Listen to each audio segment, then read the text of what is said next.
Hello. I hope I haven't kept you waiting. Yes, this is the Crime Club. I'm the librarian. Mr. Smith's hat. Yes, we have that Crime Club story for you. Come right over.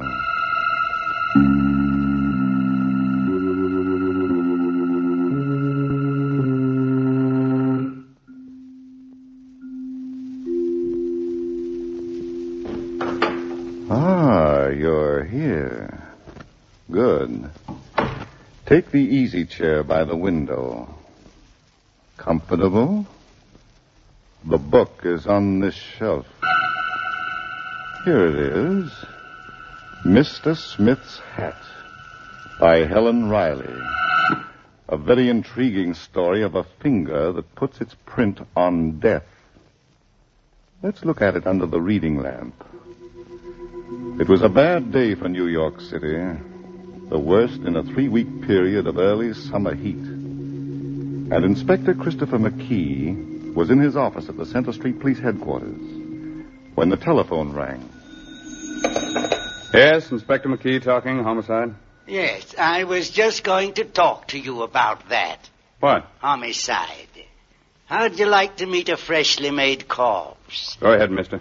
Well, go to 1142 West 16th Street, Gilbert Shannon's apartment. Mm-hmm. I'm not there now, but don't worry. You'll find me waiting for you. What's your name? Gilbert Shannon. Well, I'll be of all the days to be hung up by a lunatic. Yes, Inspector McKee. Cassidy, get the local precinct for West 16th Street. I want them to check on a nut. Yes, sir. Hold a minute. Inspector McKee, homicide. Inspector, my father's been killed. Murdered. Mm-hmm. All right, lady, give me the facts. Name, place. Gilbert Shannon, 1142 West 16th Street. What's that? 1142 West 16th Street. I just found him lying on the floor in a pool of blood. Your name, please. Julie, will you please send someone over here right away, please? Please? Yes. Cassidy. Yes, Inspector. Never mind calling the local precinct. Get the medical examiner and order my car. I'm going up to that place myself.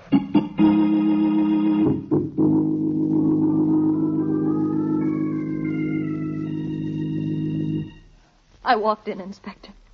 Dad never bothered to lock the door. He didn't believe he had anything worth stealing, except a lot of unpaid bills. And empty whiskey bottles, Miss Shannon, all over the place. We pleaded with him to give up this dingy apartment. Oliver and I begged him. Who's Oliver? My uncle, Inspector. Oliver Galt. The utilities man? Mm-hmm. Since my mother died 2 years ago, I've been living with him and Thomson, his wife, in their big house on East 54th Street. Mm. They wanted Dad to stay there, too, but he was stubborn. Why? He didn't want charity. He wouldn't let anyone help him. Not even Santos Demora, his oldest friend. Not even me, his own daughter. I seem to have enough money for liquor, Miss Shannon. That wasn't very often. You see, Dad was a writer. Popular magazine stories. Sometimes he sold one. Then he... Yeah, I know. Must have been pretty tough on you and your mother. Well, let's see what happened here. Gilbert Shannon was sitting at that desk, working, his back to the door, when someone came in and cracked him on the skull with a blunt instrument. Not once, but 6 times. Please, Inspector. I'm sorry. It was a vicious crime done by a vicious person. Someone who feared or hated your father. But I don't know of anyone. It was also someone your father trusted and was expecting. What? The blows were all on the back of the head. In other words, when Gilbert Shannon's killer opened that door, your father knew who it was. He didn't turn around, but kept right on working. Inspector McKee, do you realize what you're saying? I always do, Miss Shannon. But it's crazy. Why, Dad's friends were the best in the world. They were always trying to do things for him. I can't think of Know one. thine enemies, but beware of thy friends. A wise old saying, young lady. And in some cases of murder, I've known it to apply to relatives, too. Let's go.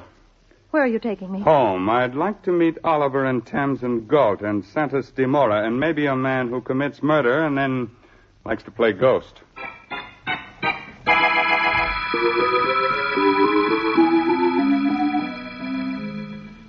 Julie, I think you ought to go upstairs and lie down. I don't feel like it, Thomson. But she is so right, Julie, my dear. It is no good for you to hear all this talk about murder. Please, Santos. Like Gilbert, she is so obstinate. Inspector McKee, you haven't answered my question. Your question, Mr. Galt? About the newspapers. I'm sorry, I wasn't listening. What do you want me to do? Keep this matter private. Why? My position, of course. I'm vice president of Eastern Utilities. I don't want a scandal. Oh, what are you afraid of? Gilbert Shannon was my brother-in-law. He was married to my sister. You haven't answered my question, Mr. Galt. I don't want his private life made public. It wasn't clean. Oliver. Well, Julie, let's face it. We've been ashamed of him for a long time, long before your mother died. Now, why should I be punished for his mistakes? He never did anything to hurt you. He wouldn't even take your pity. Now, there, Julie. Oliver didn't mean what he said. Well, Inspector? I make no promises. As an old-time citizen, I think it's bad business to interfere with the press. But my reputation... We'll worry about that later. Where were you this afternoon? At my office. Every minute? Until 12:15. Then I had lunch, and after that... Now, look here, Inspector... After lunch, Mr. Galt? I went for a walk. A long walk? I was back at my office at 2:15. Mm-hmm. Shannon was killed between 12:30 and 2. Inspector McKee, if you're intimating that How about you, Mrs. Galt? Where were you? On Fifth Avenue, shopping. Buy anything? No. Meet anyone? No. Inspector, I thought you said the murderer was a man. Oh, did I? Never take a policeman literally, Miss Shannon, until he waves a pair of handcuffs. Now, Mr. DeMora. I was in Central Park all afternoon. For work, it was too hot. The weather. You meet anyone? Only the pigeons and the squirrels, Inspector. Yes, and they can't talk. Senor, it is quite useless to make up a case about us. Not one person in this room had a reason or a wish to dispose of Gilbert. You will prove nothing to the contrary. Nice going. Certainly stick together. I hope you don't have to hang together. Hello. One moment, please. For you, Inspector. Oh, thank you. Yes? Yes, Cassidy. Where? Okay, put it through the lab. Oh? Good work. Have a check for type. Yes, I'll tell them. But, well, everything comes to him who waits. What is it, Inspector? A few things to worry about, Mrs. Galt. The murder weapon has been found.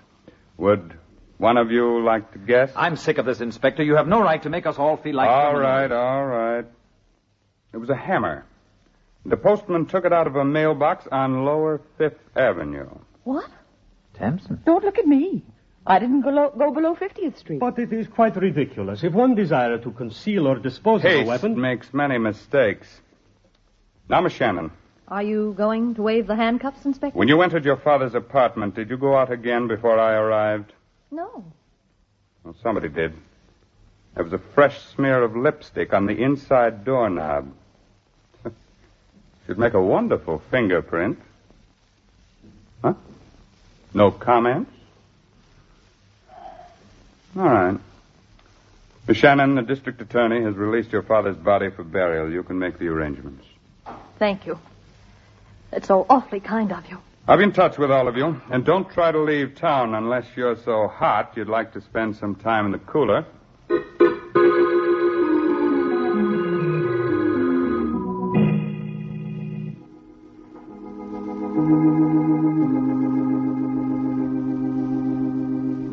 Well, Cassidy? The funeral services should be starting any minute, sir. Are they all here? They are, Inspector, they are. In that first pew, Mr. Santos DeMora with Mr. Oliver Galt sitting next to him. Then it's Mrs. Galt and Julie Shannon. Notice anything?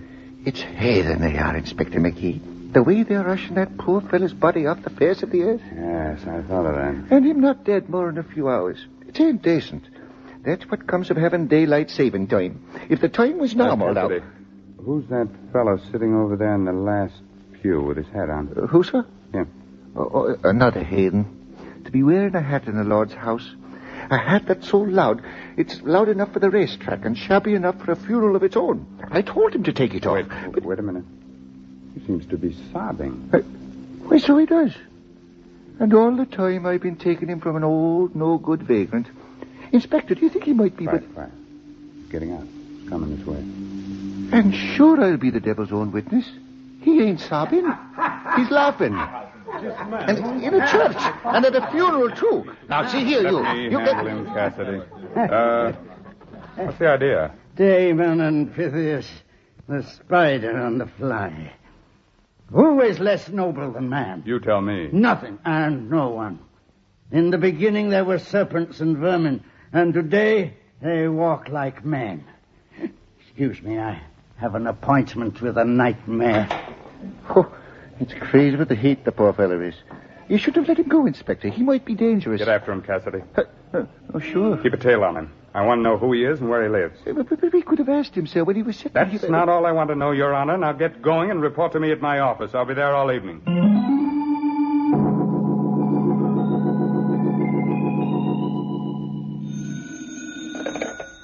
Inspector McKee talking homicide. Cassidy talking, sir. What'd you get? Well, sir, I tailed that fella to a broken-down tenement house on 10th Avenue. He's got a room on the 3rd floor. Good. What about his name? Believe it or not, Inspector, it's John Smith. It's happened before. What else, Cassidy? Well, sir, Smith stayed indoors for about an hour and a half, and when he emerged, it was only to lock himself up in a phone booth in the corner drugstore. Did you find out whom he called? I couldn't, sir, but I know he made 2 calls, Inspector. Yes? It was on the second one that I was able to catch a few words. What were they, Cassidy? Well, sir, there must have been an argument, because all of a sudden Smith's voice went up, and he said, "You be there in half an hour and don't keep me waiting." And that's all. Is it? Did Mr. Smith go to sleep in that booth? Oh, no, sir. He came out and walked straight uptown to Central Park. And that, Inspector, is where it happened. What? What happened? Well, sir, he was walking along a path near the 59th Street Lake with me about 50 feet behind him. Yes. Something was wrong with the park lights, because a whole row of them was out. And then... No, go on, Cassidy. Well, sir, it was pretty dark, but I could see that hat. It shone like a beacon light on a dark and empty ocean. Never mind the poetry. Give me the facts to the point. Yes, sir. Well, just before he turned off the path onto another one, he took off his hat. Yes. Inspector McKee, I've been a member of the force for 32 years. I can retire and take my pension and live the good life of a peaceful man, but I haven't done it. Instead, I have chosen to stay in the service of the department and devote myself entirely to... Oh, no, you lost him. I couldn't help it, sir. He took off his hat. But if the park department had fixed those lights at the proper time... He was going to meet somebody and you lost him. I'm sorry, Inspector. I'm a broken-hearted We man. could have broken this case tonight, closed the books on it. Oh, well, have you had something to eat? No, sir. We'll get something and then come back here to my office. We'll have a good cry together.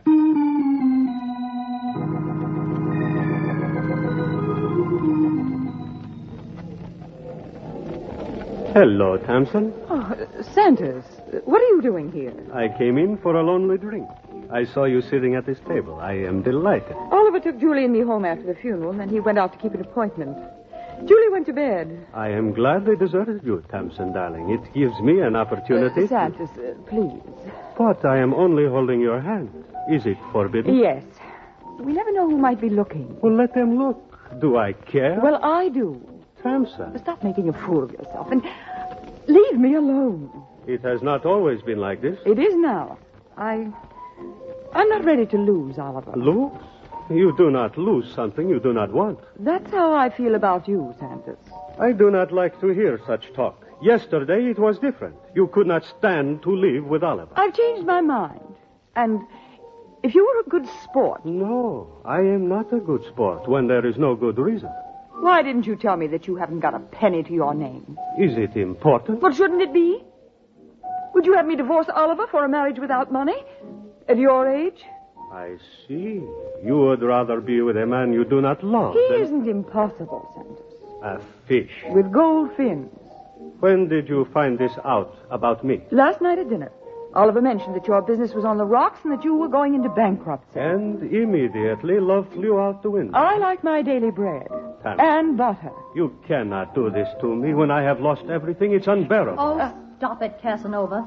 Don't you know when you're licked? Julie. Why, Santos, I'm surprised at you. The lady wants to be with her husband, and you keep... What are you doing in this place, Julie? I thought you were home in bed. Did my father know about you, too? Gilbert? Don't answer that. I think he did. And he was killed for knowing too much. Am I right, Tamsin? You're completely out of your mind. You were afraid that Dad might tell Oliver about you and Santos. That would have cost you a good home plus a lot of money. Julie, you are not making sense. Tamsin could not kill him. Stop being so loyal, Romeo. She just tore the balcony down. I'm going home. A good place for you, Tamsin. Maybe you can find the hammer that used to be in that second-floor closet. What? I looked for it tonight. It wasn't there. You might ask one of the servants about that. Shall I ask one of the servants about my lipstick, too? Look here, Julie. I've had enough of your nasty little insinuations. If anyone had a motive for killing your father, you did. He made your life miserable, and he destroyed your mother's. He killed her. Tamsin? You know how she died. She didn't fall in front of that subway train. She threw herself. No. And the next time you feel like accusing someone of murder, think of the consequences. All of them. Good night. It is true, unfortunately, Julie. Gilbert was my oldest friend, but sometimes even I did not understand it. Come, I will take you home to Oliver's house.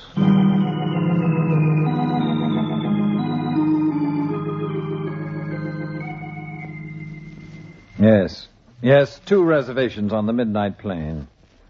Splendid. Mrs. Galt and I will pick them up at 11:45. Thank you. Really? Thomson. I didn't hear you come in.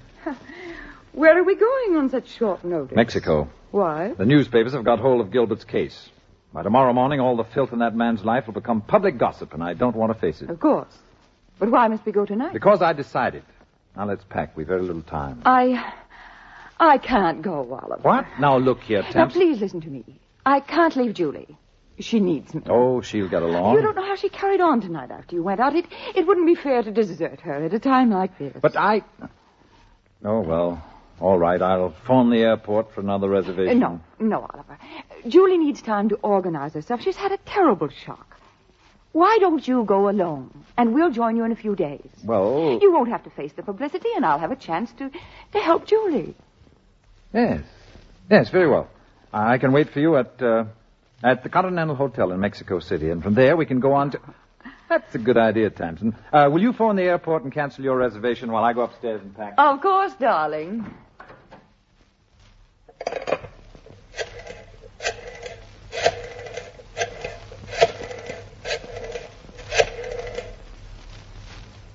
Hello?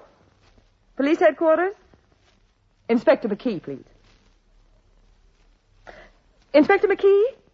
This is Thomson Galt. I came home a few minutes ago, and I found that my husband has disappeared. Yes. 2 of his suitcases are gone. Well, I phoned the airport, and I was told that he'd made a reservation on the midnight plane for him and me. Well, I don't know why he included me, but... No, I didn't cancel it. I didn't want Oliver to become suspicious. Yes. You're quite welcome. Goodbye. Thomson, you just made a serious blunder. Oliver. You should have called the airport first. Now Inspector McKee will know that you were lying. Oliver, put down that candlestick. It was all worked out in your precious little mind, wasn't it? Julie needed care, loving care. I didn't mean it, Oliver. I'll call the inspector. I'll tell him... It's too late, Thomson. Would you like to know how much I really loved you? Oliver, please give me a chance. As much as I hate you now. He won't kill me. Somebody's listening on this phone now. Oliver, no. Yes, Thomson. No. Yeah.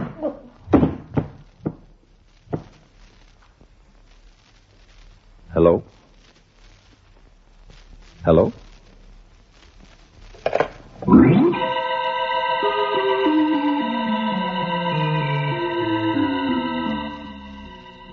I'm tired, Cassidy. It's been a long day. Sure, but wouldn't you be feeling good enough now to eat that sandwich I bought you for your good appetite? Oliver Galt, big utilities man, making a getaway.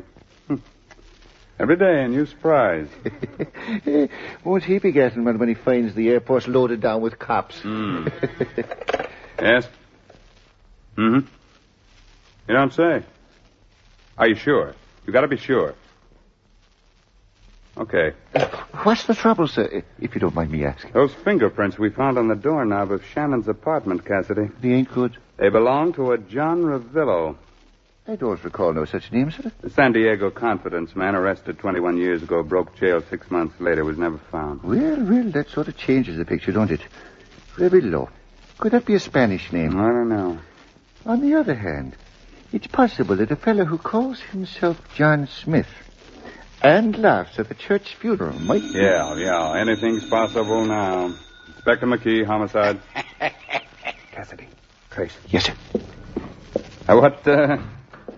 What's the joke, mister? We meet again, Inspector, and again it's bad news. Tell me about it. You know who this is? A ghost of Gilbert Shannon. A toast to the wise. Death begets death. And when it's murder, there can be no end except in death. What's that? It's happened again. But now it's a beautiful lady. Young, charming. Who was it? Thomson Vauntt. What? A horror of horrors to be snuffed out in the prime of life. Now, listen, you, if this is a gag, I want to... Goodbye, Inspector. I assume your next stop will be the Galt Mansion on East 54th Street, which is now a tomb. Cassidy. Cassidy. I was on my way, Inspector. That call was made from a booth near the guardhouse. And Never mind that. Pick up Smith and hold him here until I get back, if I ever do.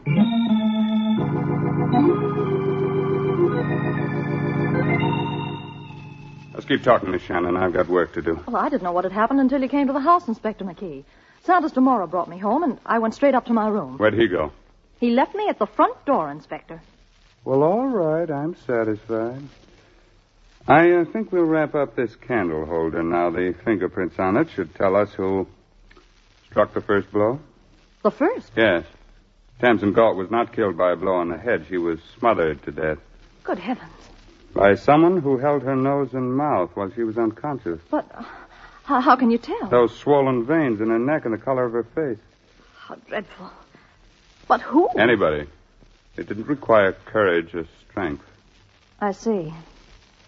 What about Oliver? Huh? Why do you mention him? He might have found out that Santos and Tamsin were... Well... Oh, one of those things, huh?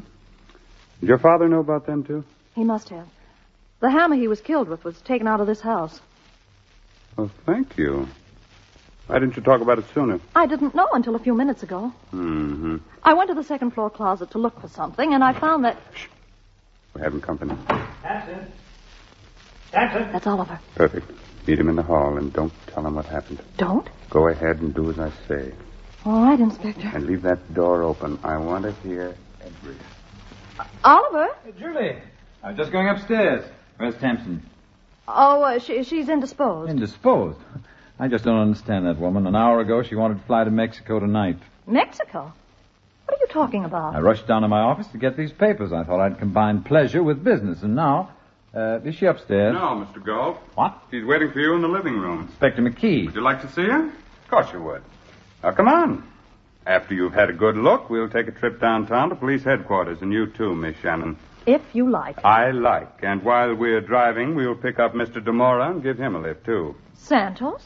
But why? Your alibi, Miss Shannon. And to you, Mr. Galt, a mathematical problem. The outside angle of a triangle.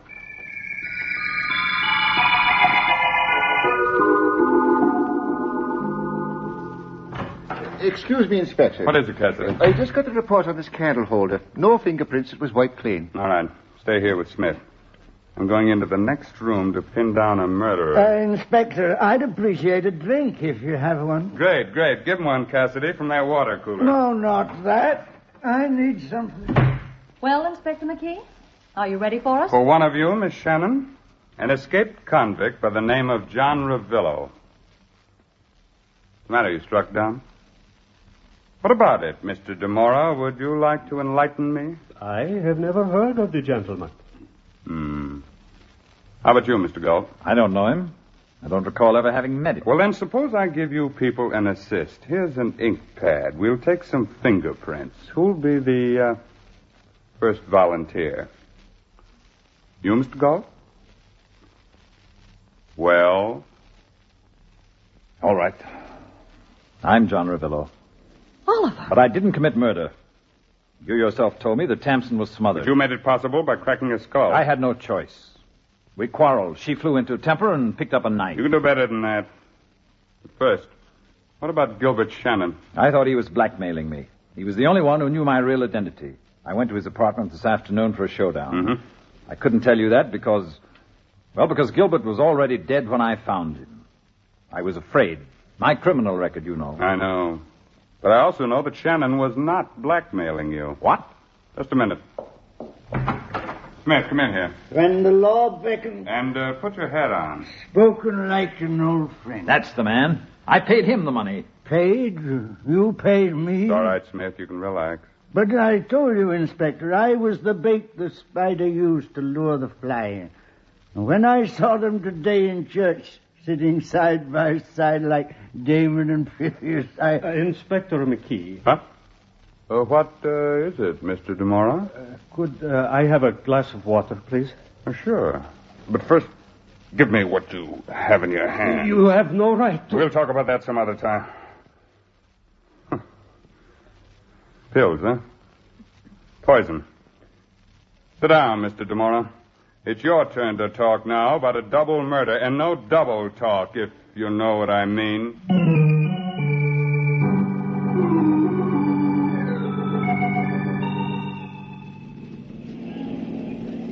I just can't believe it. Santos Dumont, of all people. Your father's oldest friend. Know thine enemies, but beware of thy friends. And Oliver, an escaped convict. Well, I knew that Dad had met Oliver in San Diego. He didn't meet him, Miss Shannon. He helped put him in jail. Your father was one of those energetic newspaper reporters who liked to play detective, too. But Dad married Oliver's sister. Yes, one of those things you never understand.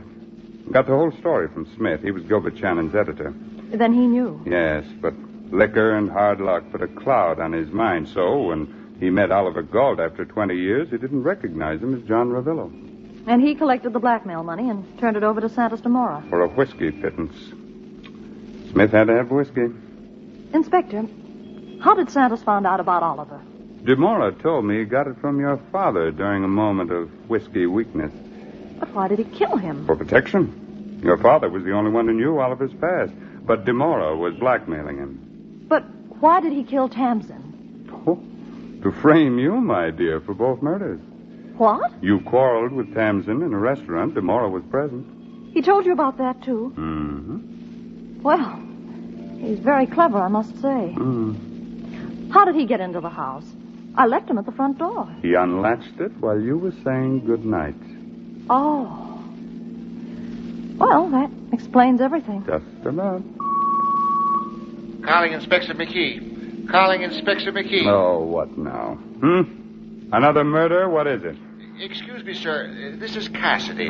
There's a question that's playing on my mind, and if you'd be good enough to answer it... Sure. Anything to go home and go to bed. Well, sir, it's about them telephone calls that Smith not made to your office about them murders. Why did he do it? An old newspaper man and a lunatic. He couldn't resist a scoop. But how could he know about them, Inspector? Very simple, Cassidy. He was in the right place at the wrong time. Yes, but I... Good night, Cassidy. Stop worrying about trifles. The case is closed.